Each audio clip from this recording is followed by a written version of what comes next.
الحمد لله الذي كفى والصلاة والسلام على عباده الذين اصطفى أما بعد فقد قال الله تعالى أن الأرض يرثها عبادي الصالحون.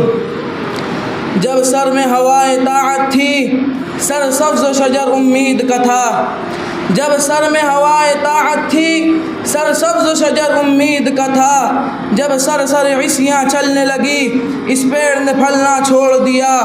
اللہ کی راہ اب بھی ہے کھلی, اللہ کی راہ اب بھی ہے کھلی, آثار و نشان سب قائم ہیں.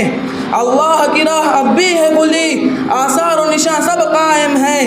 اللہ کے بندوں نے لیکن اس راہ پہ چلنا چھوڑ دیا. محترم صدر, معزز و مقتدر اساتذہ کرام اور میرے عزیز ساتھیوں, ذرا آپ اس زمانے کا تصور کریں جب یکتا و تنہا ایک 40 سالہ انسان نے اسلام کی آواز بلند کی اور صرف 23 سال میں وہ آواز اتنی دور پہنچ گئی کہ تاریخ اس کی مثال دینے سے قاصر ہے. اور ابھی ایک صدی بھی نہ گزری تھی کہ ایک انقلاب رونما ہو گیا. جو غریب تھے وہ امیر ہو گئے, جو بیچارے چرواہے کہے جاتے تھے وہ مسند اقتدار پر متمکن ہو گئے, جنہیں دنیا والے ان پڑھ بدو کہا کرتے تھے ان کا سیل رواں اتنی تیزی سے بڑھا کہ ربع مسکون عالم پر ان کی تہذیب و تمدن کا ڈنکا بجنے لگا. جو تعلیم و تہذیب میں پچھلی صفوں میں تھے وہ امام بن گئے اور انہوں نے یہ ثابت کر دیا کہ قرآن کا یہ اعلان اپنی جگہ درست تھا کہ ان الارض یرثها عبادی الصالحون, بلا شبہ ہمارے نیک بندے زمین کے وارث ہوں گے. میرے بھائیوں, مسلمانوں کے عروج کی داستان اتنی دلچسپ, حوصلہ افزا اور روح پرور ہے کہ آج بھی ان کو پڑھ کر رونگٹے کھڑے ہو جاتے ہیں. علامہ اقبال نے کیا خوب کہا تھا کہ دشت تو دشت ہے دریا بھی نہ چھوڑے ہم نے, دشت تو دشت ہے دریا بھی نہ چھوڑے ہم نے, بحر ظلمات میں دوڑا دیے گھوڑے ہم نے. ایک وقت تھا جب مسلمانوں کی شوکت و سطوت, رعب و ہیبت کا ڈنکا بج رہا تھا. چہاردانگ عالم میں ان کے عروج کی داستانیں برزبان تھی.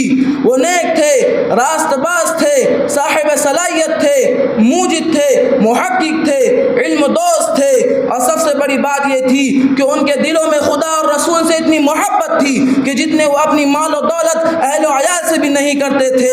یہی وجہ تھی کہ وہ جس طرف رخ کرتے فتح ہی انہیں نصیب ہوتی. جس سرزمین پر قدم رکھتے وہ سرزمین ان کے قدم چومنے کے لیے بے قرار نظر آتی تھی. سچ کہا کہنے والے نے, جدھر رخ کیا سلطنت زیر فرما, جدھر رخ کیا سلطنت زیر فرما, جدھر آنکھ اٹھائی ممالک مسخر.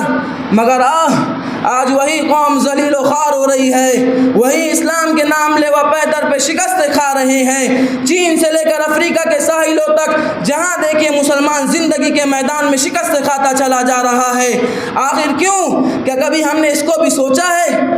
سوچئے اور سمجھئے. ظاہر ہے جن صفات نے ہمیں ترقی کے منازل طے کرائے تھے, جن خوبیوں نے ہمیں بام عروج پر پہنچایا تھا, وہی خوبی اگر ہم پھر سے اپنے اندر پیدا کر لے تو یقین رکھیے کہ ہم پھر سے کامیاب ہوں گے. آخر میں پھر اسی شعر سے اپنی تقریر کو ختم کرتا ہوں. جب سر میں ہوائے طاعت تھی سر سبز و شجر امید کا تھا. جب سر میں ہوائے طاعت تھی سر سبز و شجر امید کا تھا. جب سر سر عصیاں چلنے لگی اس پیڑ نے پھلنا چھوڑ دیا. اللہ کی راہ اب بھی ہے کھلی, اللہ کی راہ اب بھی ہے کھلی, آثار و نشان سب قائم ہیں.